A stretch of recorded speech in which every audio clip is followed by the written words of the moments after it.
SIM registration was marred by so many technical glitches, so many difficulties. Even the telcos admitted yesterday that they were going through a lot of challenges with doing the SIM card registration bill, and there are 100 million, more than 100 million SIMs in the Philippines, right? How can you expect with these difficulties, these challenges, and tens of millions of these SIMs in far-flung places, right, away from the city centers? How can you expect that we'll be able to make that 120 or 180-day time frame and prevent millions of Filipinos from being disenfranchised?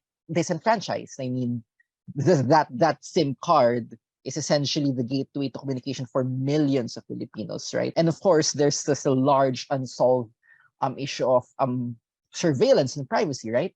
With so much of that data being centralized into one central database.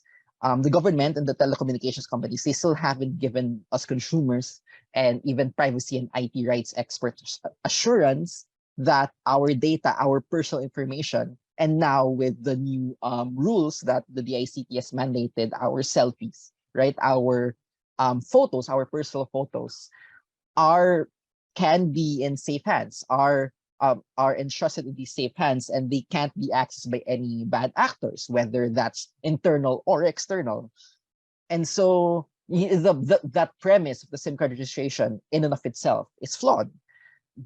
Just on that privacy, just on that aspect where it does not protect the privacy rights of millions of Filipinos. I know that the government wants to prevent scams. The government wants to prevent these SIM scams from prevailing, right? Ever since early this year. But this just opens the door to even more possible violations of our privacy. So that's disenfranchisement and that's privacy, right? These are the two main issues that the SIM card registration doesn't really solve. It actually introduces it. We've seen this exact same data privacy violations and these hacks. And with the Philippine government and the Philippine companies' track record of not just protecting our information, but holding companies who are susceptible to data leaks into account has not really been desirable. In fact, we've seen data leaks from the government itself, right? From Comelec, for example.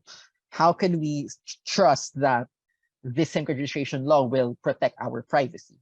And so I know the government has been saying a lot about, what this SIM card registration law can give people, but we haven't seen any benefits that, far outweigh the risks that this SIM card registration law has opened up itself to.